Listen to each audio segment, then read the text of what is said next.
Let's talk for a minute about what might be blocking our kids from being able to feel our warmth.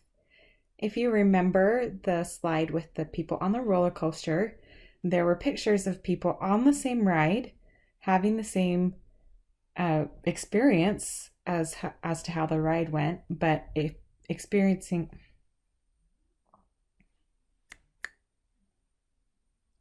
Let's talk for a minute about what would block our kids from being able to feel our warmth. If you remember our roller coaster slide, there were two people on the same roller coaster doing the same loops and twists and turns, but one was having the time of their life and the other one was freaking out. And so, just like you may be having an experience in your home with warmth, your kids also have their own individual experience. And what blocks you from feeling warmth towards your kids is different than what blocks your kids from feeling warmth from you. So, we want to explore some of the things that might be blocking your kids from feeling warmth so that once again we can seek to eliminate some of these barriers. So, as we go through this, we want to think what is in your control and what isn't, because some of the things that we're going to talk about are factors that are completely out of our control, and we can only do the best we can do as parents, and then our kids get to have ownership over their side and how they receive us as parents. But there are some of these things that we do have some influence over, and you may see some of both as we go through. So, one of the things that can block our kids from being able to feel our warmth is if they have a diagnosis, if they're on the spectrum, or anxiety, depression, bipolar, ADHD, all of the different diagnoses can get in the way of them being able to feel our warmth and our love. And that same diagnosis could get in the way of us being able to feel warmth and love. And so we always encourage parents to seek out competent medical care if they are feeling a tug to start going that way. Another thing that can cause our kids to not feel much warmth from us is if they feel like big fat failures to us. If we're always correcting them and pointing out how they're falling short, and the majority of our conversation with them is on their failures, they're going to feel like they have failed in our eyes. And then anytime we say something that is encouraging or is positive, it's going to feel inauthentic. Now, as we continue through the Wiser Parenting program, we're going to teach you how to guide your children to use better behavior without using words and without communicating that they're a failure. In fact, what you're going to do is to shape behavior while giving a lot of encouragement and empathy for their experience. And that will switch this from them feeling like failures to you to feeling like normal human beings who are learning and growing and have the capacity to become something really fantastic. Another factor that affects if our kids are feeling warmth and love from us is if they feel like we are trying to control them. So a lot of the kids that work with us that come from more controlling homes feel like the words from their parents are used in an effort to manipulate their actions. So if they even say something kind or warm or compassionate, the child's been controlled so many times that they doubt the goodness and the intention behind the parent. Once again, they feel like it's an inauthentic expression of warmth. And so it's so important to learn how to take your hands off the steering wheel of their life, allow them to make choices, and when they have fender benders or crashes with their choices, this is all hypothetical, that they are receiving compassion from you while they're still getting to own the outcome of their choices. And this is going to help them be able to feel that warmth is authentic. Next is when we are acting as a judge and we're being judgmental of their choices and critical. And you guys, this is hard. When we see things that our kids are doing that we do have judgment on and criticism about, it's really hard to push those aside and to see choices separate from our kids.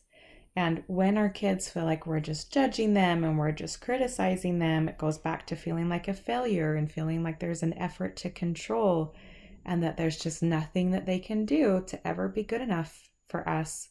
And so then once again, when things come across and you're trying to say it in an authentic way, it's negated by everything that's super critical or judgmental. We've had some kids tell us that they just feel like their parent is secretly judgmental of everything that they do and that they just can't measure up. And so when their parent does give them a compliment, and it's one compliment to every 100 criticisms, they just really don't feel like it's genuine. And even if it is genuine from the parent, it kind of falls flat. Now, this is something that is completely out of our control, and it's the lens through which our kids perceive life. You could have a parent who is like Mary Poppins, practically perfect in every way and doing everything that we teach, and have that parent's child still perceive the parent as disconnected or as cold or as too strict and not loving. This happened with a client of ours who really just, she was an amazing mom and just had the purest heart, was full of genuine love for her daughter, but because she had boundaries around behavior, the daughter perceived all of that as, you don't understand me and you just don't care about me and you're just trying to control what I'm doing. And the daughter was very non-receptive because of her perception. And that was completely out of mom's control. And it's so hard that one of the realities is that we could be busting our butts to be the best parents that we can be and to be doing everything that we're going to teach you, and our kids could still perceive it negatively. So we just want to prepare your minds and your hearts for that eventuality. Another thing that can block our kids from feeling our warmth is if they are emotionally dysregulated. So I'm sure that you have seen times when your child spirals down into lower thinking, a little bit more sad or depressive, or if they've spiraled and ramped up into anger and frustration or rage. The way that our brain works is that when we are flooded with emotion, we cannot feel warmth and love in the same way as when we are calmer and more content and more at peace and more at rest. So if you have a child experiencing emotional dysregulation, they have a hard time feeling warmth in those moments. Or if you have a child who kind of just sits dysregulated most of the time, and that kind of leads back to a diagnosis of anxiety or depression or bipolar, that they can have a hard time feeling that warmth in that moment. Another factor that is so important to discuss is a cycle of warmth and behavior that happens. And I speak of this from painful personal experience. All the things that I talk about are from personal experience. So I understand if you are in this cycle. There's absolutely no judgment from me or from Janet at all. We completely have compassion for you as the parent. That what can happen is we can see our kids use negative behavior and it hurts us. It's uncomfortable for us. It's painful or it's disruptive. It causes contention. It feels disrespectful. It's crossing the boundary, all of those different things. And because of that, we try to protect our hearts by pulling back from our child, and it creates a lack of warmth. And so then our child can respond by using more negative behavior. They can feel us starting to pull away and they wonder, is your love conditional? Will you still love me even if I use worse behavior? Or I'm desperate for you to see me, so I'm going to use bad behavior so that you'll see me. and that creates a lack of warmth on our part. And so our child can just be stuck in this cycle with us. And until we break out of it, our child can be stuck here. So the question is, what can you do? And what is in your control? You can be a predictably safe place for your kids to land.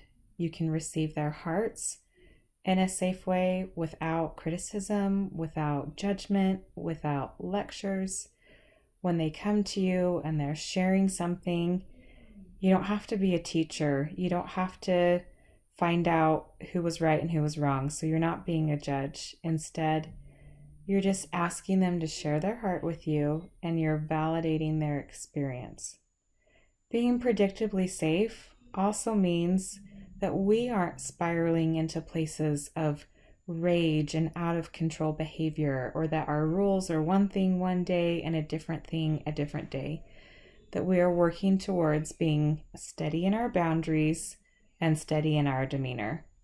Now, for me, this has meant that I've had to do some of my own work. I struggle with anxiety and depression, and then if my kids are really bad, I can get hot-tempered. And so I have had to do a lot of work to become more predictably safe. I've also had to work at zipping my lip and not lecturing or judging or criticizing or pointing blame when my kids come to me with something. When they tell me that somebody hurt their feelings, I used to just want to figure out who had done what and point blame and maybe even blame my kids. But instead, zipping my lip and hearing them and then using validating statements like, oh, you feel really hurt. You wish that wouldn't have happened. Let me give you a big hug. And that's the end of the conversation, unless they just want to talk more about their heart and let me receive it. Now we're going to get into what we can do even deeper in the next video.